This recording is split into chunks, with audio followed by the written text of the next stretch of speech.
আসসালামু আলাইকুম। জামায়াতের হাতে জাতীয় পার্টির দুর্গখ্যাত রংপুর একেবারে তছনছ হয়ে গেছে। জামাত সেখানে ভূমিধস বিজয় পেয়েছে রংপুরে। রংপুরের 6টা আসন, 6টা আসনে জামায়াত ইসলামী পেয়েছে। একটাতে জাতীয় নাগরিক পার্টি এনসিপির সদস্য সচিব আক্তার হোসেন জিতেছে, সেটা জামাতের ভোটেই জিতেছে। এই জন্য বললাম যে 6টাই জিতেছে, কারণ সেখানে এনসিপির কোনো ভোট নেই, এগুলি সব জামাতের ভোট। জাতীয় পার্টির ভুল রাজনীতির কারণে জাতীয় পার্টির এটা দুর্গ ছিল রংপুরে কখনোই কেউ জিততে পারেনি, সবসময় জাতীয় পার্টি জিতেছে যতদিন পর্যন্ত জাতীয় পার্টি সঠিক পথে ছিল। হোসাইন মোহাম্মদ এরশাদ ভুল করা শুরু করছেন, সেই ভুল অব্যাহত রেখেছেন এই জিএম কাদেরের হাতে একেবারে জাতীয় পার্টির মৃত্যু ঘটছে। শেষ ভুল রাজনীতি, অপরাজনীতির কারণে জাতীয় পার্টির এই করুণ পরিণতি ভোগ করতে হয়েছে। জাতীয় পার্টি একসময় বাংলাদেশের 3য় বৃহত্তম দল ছিল। 1990 সালে যখন এরশাদের বিরুদ্ধে অভ্যুত্থান ঘটে, সে অভ্যুত্থানের পরেও এরশাদ জেলে থেকে 5টা আসনে নির্বাচন করছেন। তখন 5টা আসনে নির্বাচন করা যেত। 2008 সালে এসে নিয়ম হয়েছে যে একজন প্রার্থী সর্বোচ্চ 3টা আসনে নির্বাচন করতে পারবেন। আর 90 সাল থেকে এটা আগের থেকে একটা নিয়ম ছিল, 5টা আসন পর্যন্ত একজন প্রার্থী সর্বোচ্চ নির্বাচন করতে পারবেন। এরশাদ সাহেব জেলে থেকে 1991 নির্বাচনে নির্বাচন করছেন 5টা আসনে বিজয়ী হয়েছেন। এই রংপুর, কুড়িগ্রাম, গাইবান্ধা, লালমনিরহাট, দিনাজপুর, নীলফামারী, এগুলি ছিল জাতীয় পার্টির ঘাঁটি, এগুলিকে বলা হতো জাতীয় পার্টির ঘাঁটি। এখানে এরশাদ সাহেব 91 নির্বাচনের পর থেকে এখানে আওয়ামী লীগও জিততে পারেনি, এখন অন্য কোনো দল জিততে পারেনি, এখানে জাতীয় পার্টি জিতত, একচেটিয়া জাতীয় পার্টি।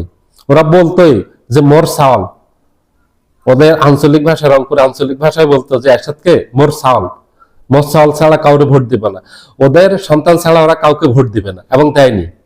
কিন্তু এরশাদ সাহেব যখন ভুল রাজনীতি শুরু করলেন, ধীরে ধীরে এই দুর্গের পতন হওয়া শুরু করলো।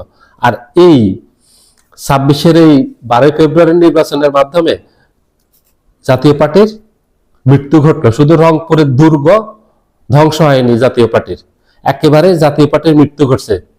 এখানে এই রংপুর সদর আসন থেকে জিএম কাদের নির্বাচন করছে, উনি নির্বাচন করছেন, প্রচারণা চালিয়েছেন, উনি নিজে ভোট দেননি।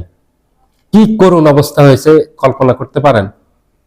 উনি ভোট দেননি এই জন্য, উনি ভয়ে যাননি ভোট কেন্দ্রে, যদি জনগণের প্রতিরোধের মুখে পড়েন। কারণ গত 17 বছরে শেখ হাসিনাকে যেভাবে শেল্টার দিয়েছেন, শেখ হাসিনা সহযোগী হয়ে কাজ করেছেন, এই ফ্যাসিবাদী শাসনকে দীর্ঘায়িত করছেন জাতীয় পার্টির মাধ্যমে। বিরোধী দল আর কেউ ছিল না, কারণ শেখ হাসিনার ন্যূনতম বৈধতার জন্য একটা বিরোধী দল প্রয়োজন ছিল, আর সেটা হয়েছে জাতীয় পার্টি। এটাই হয়ে গেছে জাতীয় পার্টির কাল, এটাই হচ্ছে জাতীয় পার্টির অপরাজনীতি। এখানে জাতীয় পার্টির সবচেয়ে বড় ভুল করছে, সেই ভুলের মাসুল এখন জাতীয় পার্টি দিচ্ছে। একদম শেষ। রংপুরে কোনোদিন জাতীয় পার্টি আর দাঁড়াতে পারবে না, এই যে শিরোচে করে দাঁড়াবে আর কোনোদিন পারবে না। জাতীয় পার্টির মৃত্যু ঘটছে, এটাকে বলা হয় অপমৃত্যু।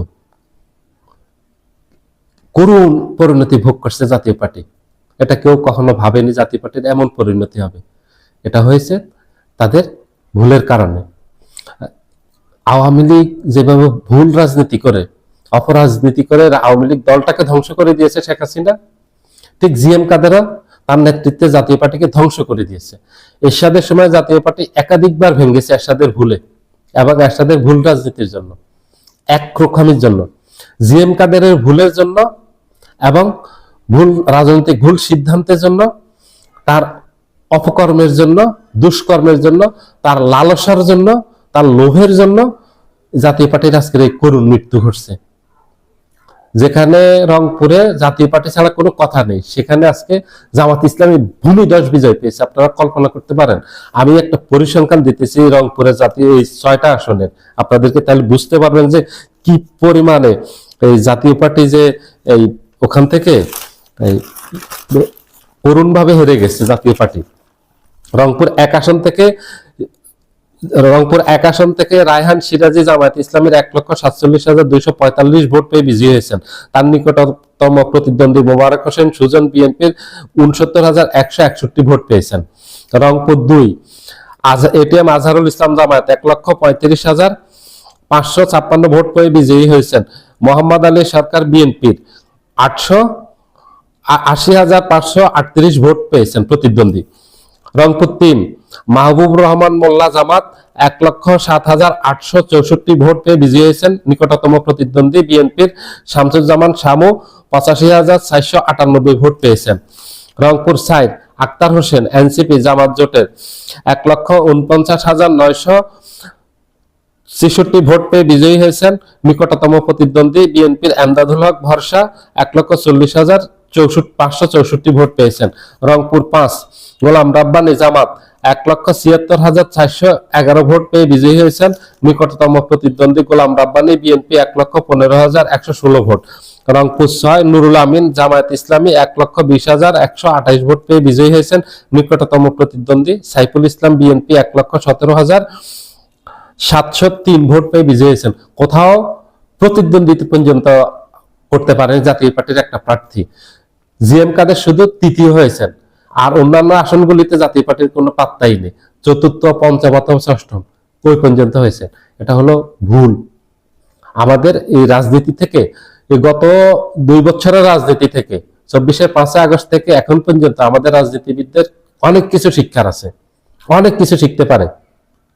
এই গত 18 মাস থেকে জাতীয় পার্টি কিভাবে বিলুপ্ত হয়ে গেল, জাতীয় পার্টির কিভাবে মৃত্যু ঘটলো, আওয়ামী লীগ কিভাবে নিশ্চিহ্ন হয়ে গেল, আওয়ামী লীগ কিভাবে দেশ থেকে নিষিদ্ধ হয়ে গেল, আওয়ামী লীগের নিবন্ধন কিভাবে বাতিল হয়ে গেল, শেখ হাসিনা কিভাবে পালিয়ে গেল, শেখ হাসিনার সরকার কিভাবে এই ক্ষমতাচ্যুত হলো এবং আওয়ামী লীগের রাজনীতিতে দিল্লি চলে গেল। দিল্লিতে গিয়ে আওয়ামী লীগ এখন হেড অফিস করছে, আওয়ামী লীগের কেন্দ্রীয় অফিস হলো এখন দিল্লি, দিল্লি থেকে এখন আওয়ামী লীগ প্রেস ব্রিফিং দেয়, শেখ হাসিনা সেখান থেকে টেলিফোনের মাধ্যমে ওই কল রেকর্ড পাস করে, এখন চেহারা দেখাতে পারে না।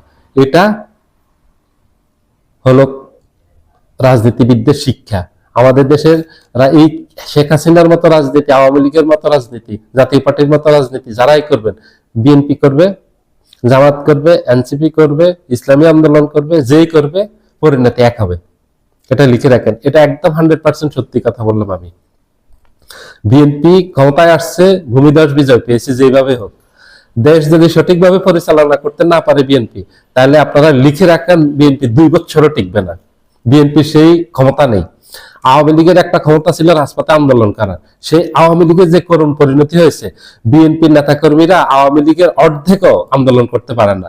আন্দোলন আওয়ামী লীগ জানে, বিএনপি জানে না। আন্দোলন এই দেশের 2টা দল জানে, এটা সবাই জানেন। একটা হলো জামায়াত ইসলামী, আন্দোলন করতে পারে, ওরা জীবন দিবে, রাজপথ থেকে সরবে না।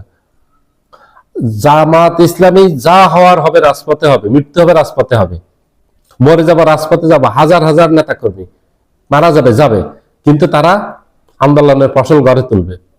রাজপথে নেমছে যে উদ্দেশ্য সফল করে হাসিল করে তারপরে ঘরে ফিরবে, তার আগ পর্যন্ত ফিরবে না। এক কথা হলো বিজয়ী হয়ে ফিরবে, তার আগে ফিরবে না। আর আওয়ামী লীগ রাজপথে আন্দোলন জানে, আওয়ামী লীগ আন্দোলনের দল। আওয়ামী লীগ সবসময় বলতো যে আমরা রাজপথ থেকে উঠে আসা, আন্দোলন করে উঠে আসা।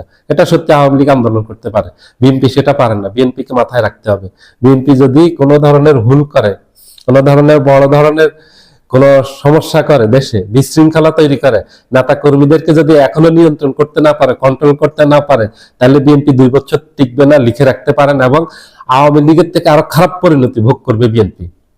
আর এখন মানুষ সজাগ, এখন সচেতন মানুষ। বিএনপিকে এটা বুঝতে হবে, মাথায় রাখতে হবে।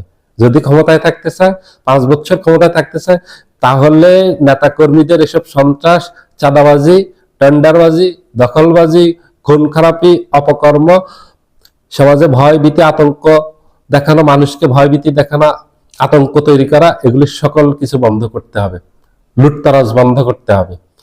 তাইলে 5 বছর থাকতে পারবে। আর এগুলির বাহিরে গিয়ে বিএনপি 5 বছর বহুত বুরকিবাদ। বিএনপি মনে রাখবেন 2 বছর টিকবে না। 1 বছরের ভিতরে বিএনপির বিরুদ্ধে বিশাল আন্দোলন গড়ে উঠবে, মনে রাখেন আমার কথাটা। যদি না হয় সেদিন আমাকে বলবেন। আমার এই কথা এই সামাজিক যোগাযোগ মাধ্যমে থেকে যাবে, হয়তো আমি যদি না থাকি কোনোদিন। আমার এই কথাটা মনে রাখবেন।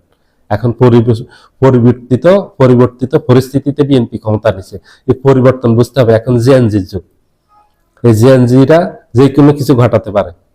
সবাই ভালো থাকবেন, আল্লাহ হাফেজ।